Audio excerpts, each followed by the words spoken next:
मला थोडा वेळ हवाय. माझ्या मनात हे जे वादळ घोंगावते ते शमवण्यासाठी मला थोडा वेळ हवाय. मी थोडी कन्फ्यूज आहे की तुला तुझ्या वयाप्रमाणे वागवायचं की मानाप्रमाणे. मला परशूचा फोन आला होता. मला म्हणाला की माझं वकीलपत्र घेशील का. घड्या माझे बाबा आणि आर्यनची आई जगात काही झालं ना तरी ते आम्हाला एकत्र येऊ देणार नाही. ही अहिल्या किल्लेदार बाई कशी आहे रे?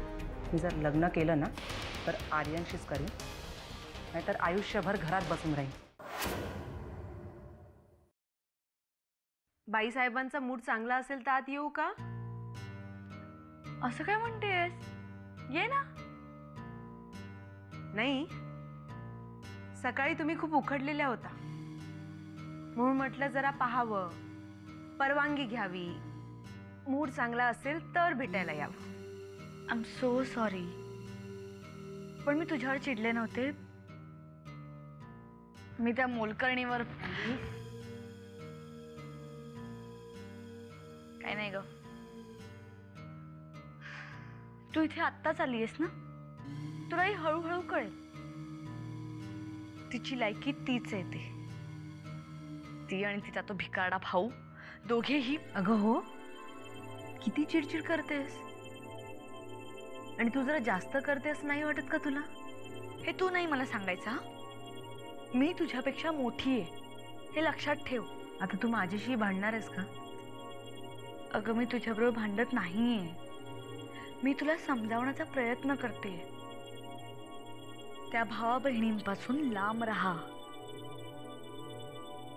त्यांच्याशी छान छान बोलण्याची अजिबात गरज नाही. हा, आणि सर्वात महत्वाचं म्हणजे ती वेडी सुमित्रा, तिच्यापासून तर 4 हात लांब राहायचं. काय चाललंय बहिणी बहिणींच्या गप्पा? काय राधिका, काय चाललंय? नाही, अहिल्या मला इथल्या प्रेक्षणीय स्थळांची माहिती देत होती. म्हटलं जरा फिरून यावं. अगदीच. उद्या सकाळी लवकर उठून बीचवर जा. आईला घेऊन जा तिला. आणि उद्या सकाळी लवकर जायचं असेल तर मग आत्ता लवकर झोपा, हो की नाही? हो, निघतच होते मी. आली बाय. अच्छा जीजू, good night. Good night. Bye.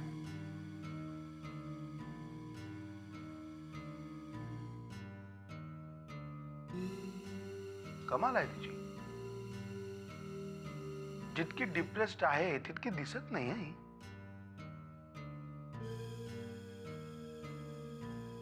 तुमच्या जानकी आणि सुमित्रासारखी गळा काढून रडत नाही म्हणून ती डिप्रेस नाहीये असं होत नाही. कळलं ना? मी असं काही म्हणलंच नाहीये.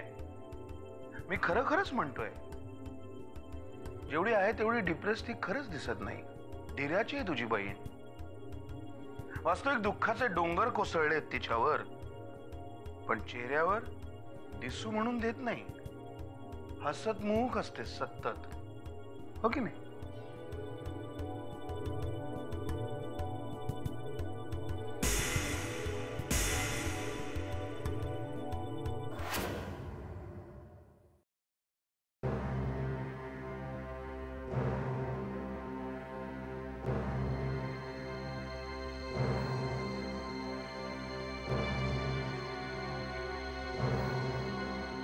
नरसिंहा,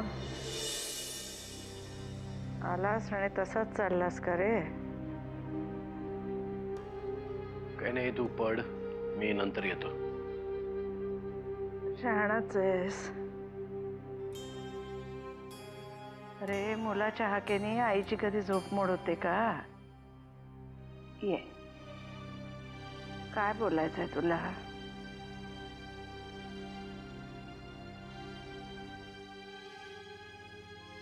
बाई, तुझा तीर्थयात्रेला जाण्याचा निर्णय पक्का आहे? हो. का रे बाबा, नको जाऊ? तसं नाही, पण मला सवयच नाहीये तुझ्यापासून लांब राहण्याची. नाही करमणार मला. लहान आहेस का रे आता? न कर मला. खाते बाई,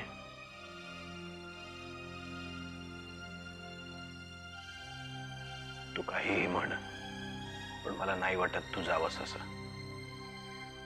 जाऊ दे रे मला. खूप ओझी आहेत बघ उरावर. देवाच्या पायापाशी त्यातली थोडी तरी कमी होत आहेत का पाहू दे. कसली ओझी? कोणाचं काय वाईट केलंयस तू? त्या राजांचा चेहरा अजून डोळ्यासमोरून जात नाही माझ्या. त्याच्या आईचे तळतळाट आहेत मला. आपल्या अमृताला जेव्हा मला एवढंच माहिती आहे, जे काही केलंस ते माझ्या भल्यासाठी, माझा जीव वाचवण्यासाठी. म्हणूनच माझं आणि जानकीचं लग्न लावून देण्याचा घाट घातलास. अरे पण माझ्या मुलाचा जीव वाचवण्यासाठी मी दुसऱ्या कुणाच्या तरी मुलाचा जीव घेतलाय. ते पाप आहेच माझ्या माथी. नको अडवूस मला. जाऊ दे, जाऊ दे. ठीक आहे, ठीक आहे, जा तू, पण स्वतःला सांभाळ. माझा जीव सोबत घेऊन चाललीस तुझ्या. बनवतोस का रे म्हातारीला? तुझा जीव जानकीमध्ये अडकलाय, मला काय माहिती नाही? नरसिंहा, एक मागितलं तर देशील? मागून तर बघ. सगळी सुख तुझ्या पायाशी आणून टाकतो की नाही ते पहा. असं? मग मला पुन्हा एकदा आजी होण्याचं सुख दे. देशील? काय हे आतेबाई, झोप, झोप तू आता.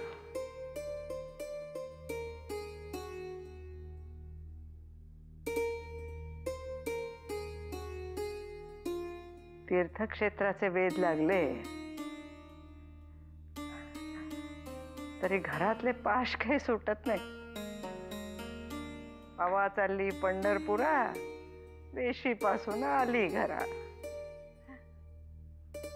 घर, मुलं, नातवंड, हेच माझं पंढरपूर आहे.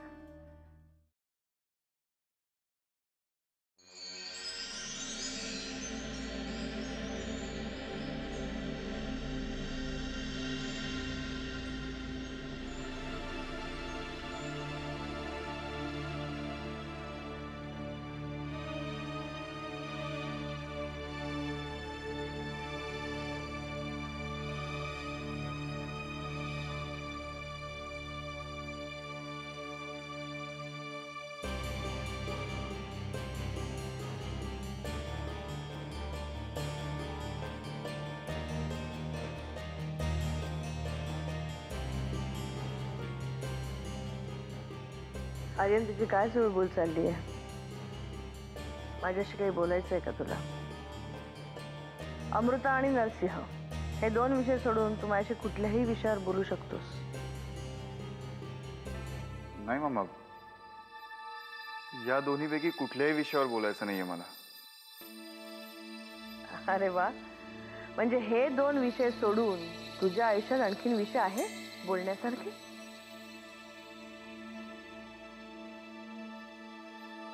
मामा, मला ना गोव्याला ट्रिपला जायचंय माझ्या मित्रांबरोबर. म्हणजे हॉस्टेलचे सगळे फ्रेंड्स आहेत, त्यांच्याबरोबर जायचंय. एवढंच विचारायचं होतं तुला? आणि त्याच्यासाठी तुझी चुळबुळ चालली आहे? ओके, कोण कोण मित्र चाललेत?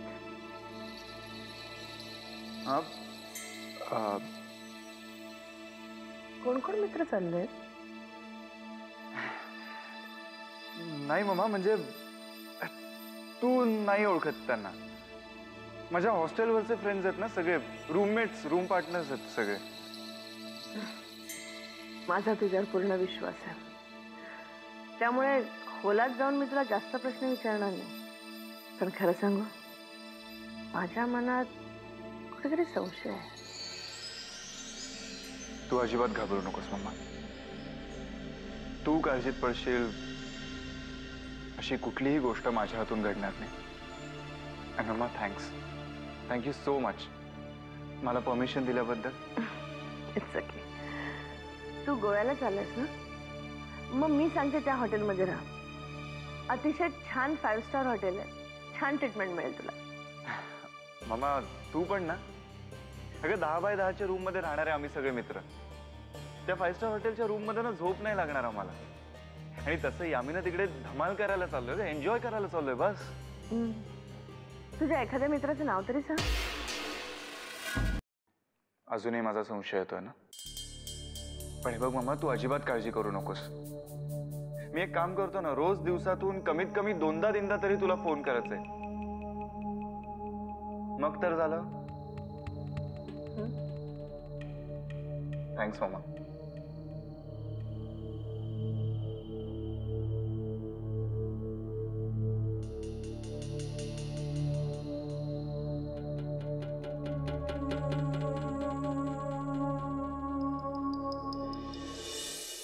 शिव,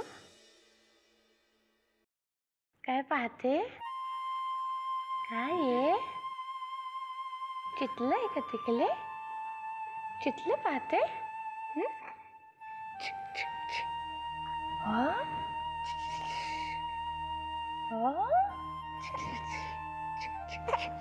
हा ग, कोण कोण काय बोलतंय?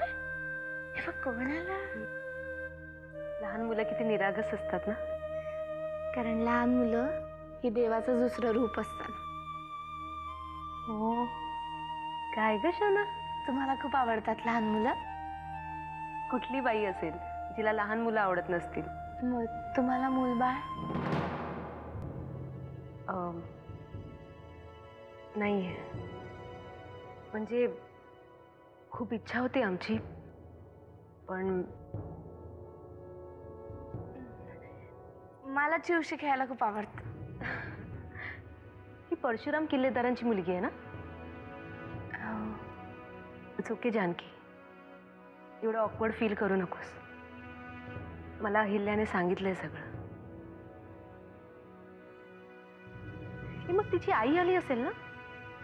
हो, आली आहे. अगं मग बोलव ना त्यांना, की मी जाऊ आज, मला भेटायचं त्यांना. नाही, नको. म्हणजे त्याची तब्येत थोडी बरी नाही आहे ना, म्हणून. का? काय झालं? म्हणजे अहिल्याने मला थोडं सांगितलं होतं, पण तुला सांगायचं नसेल तर इट्स ओके. नाही, तसं नाही. लपवण्यासारखं काहीच नाही आहे त्याच्यात. त्याची मानसिक अवस्था थोडी बरी नाही आहे, म्हणून आम्ही तिला भेटत नाही. तिला त्रास नको व्हायला म्हणून. मग हिचं सांभाळ कोण करतं? मी आहे ना, आता मी तिची आई. मग असं समज आजपासून हिच्या 2 आया आहेत, कारण मला लहान मुलं खूप आवडतात.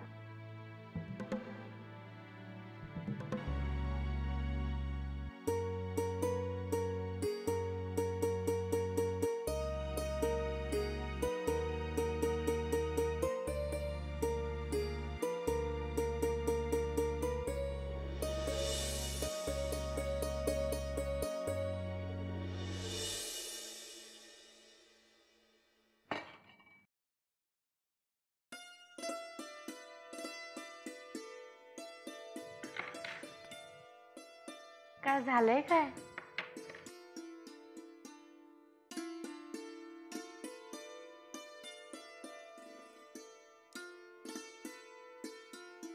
चेहरा एकदम खुललाय तुमचा. काय विशेष?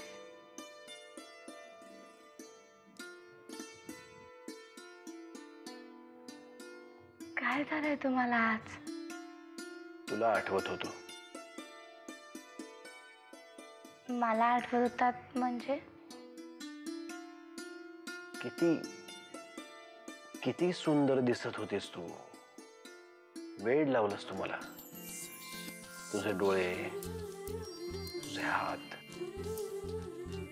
तुझे ओठ. खरंच जानकी, प्रेमात पडलोय मी तुझ्या. तुम्ही पण ना. मला जाऊ देत, मला काम आहे. आज कुठेही जाऊ देणार नाही मी तुला. मला आत्याबाई बोलवत होत्या मगाशी. बस. अगं, आत्याबाईंची इच्छा पूर्ण करण्यासाठीच मी तुला थांबवतोय ना. कसली इच्छा? काय बोलताय तुम्ही आज? सांग. जानकी, आत्याबाई मला सांगत होत्या तिला तिला अजून एक नातवंड हवंय. आता तिची इच्छा पूर्ण करणं ही आपली जबाबदारी नाहीये का? कसं काय बोलवतो काय?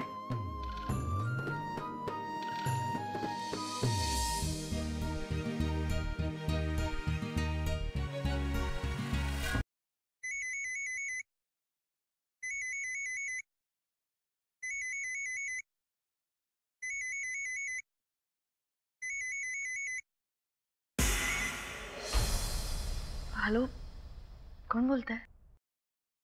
मला वाटलं होतं की माझा नंबर तुमच्या मोबाईलमध्ये सेव्ड असेल. आर्यन सरतापे बोलतोय.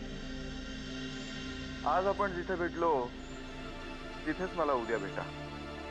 आता मला तुमच्याशी जरा बोलायचंय.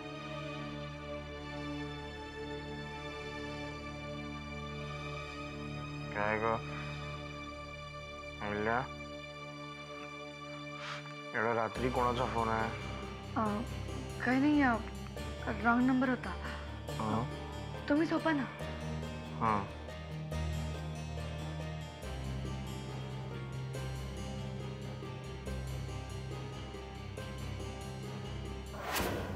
काय रे, एवढ्या रात्री कोणाशी बोलत होतास?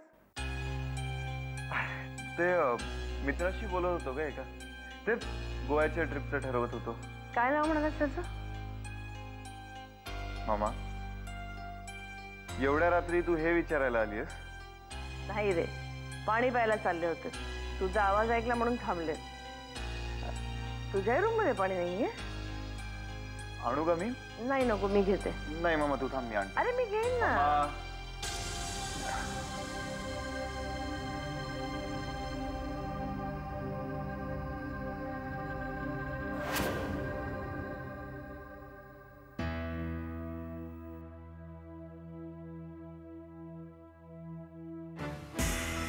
अहिल्या,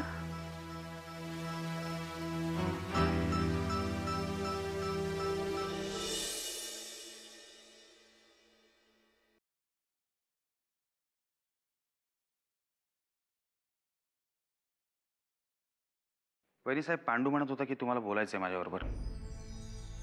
हो, वाकनीस काका अमृताला पळवून नेलं त्या प्रकरणाची मोराजकर साहेब चौकशी करतायत. पण एक गोष्ट आपण सगळेच जण विसरून गेलोत. तुम्ही काय बोलत आहात मला काहीच समजत नाहीये. तुम्ही ताईचे वडील पुजारी काका, ते कुठे काहीच माहिती नाहीये. अहो, पण परशू शेठ तर म्हणत होते की ते तीर्थयात्रेला गेलेत म्हणून. कोण म्हणत होता? परशू शेठ. वहिनी साहेब, तुम्हाला नक्की काय म्हणायचंय? पुजारी काकांना मला एवढंच म्हणायचंय, याचा तपास व्हायला हवा. मागे मी रमावतीला गेले होते ना, तेव्हा मी शेजारी पाजारी चौकशी केली. तिकडचे एक काका मला म्हणाले की पुजारी काका सुमिताईला भेटायला मुंबईला यायला निघणार होते आणि अचानक कोणाला न सांगता सवरता तीर्थयात्रेला निघून गेले. वाकनीस काका त्यांच्या मुलीला, आणि तेही अशा वेळी तिला वेड्यांच्या इस्पितळात ठेवलेलं असताना, ते बघायला येणार नाही, तीर्थयात्रेला निघून जातील. आणि आणि आतापर्यंत त्यांचा फोन सुद्धा नाही आलेला.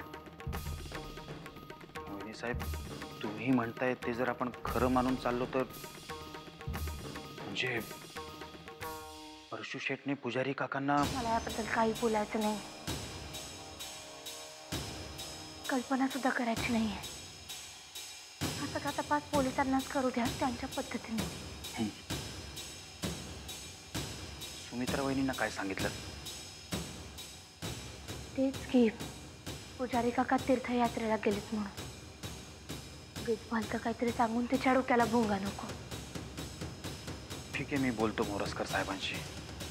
ते त्यांच्या पद्धतीने तपास करतील. येतो मी.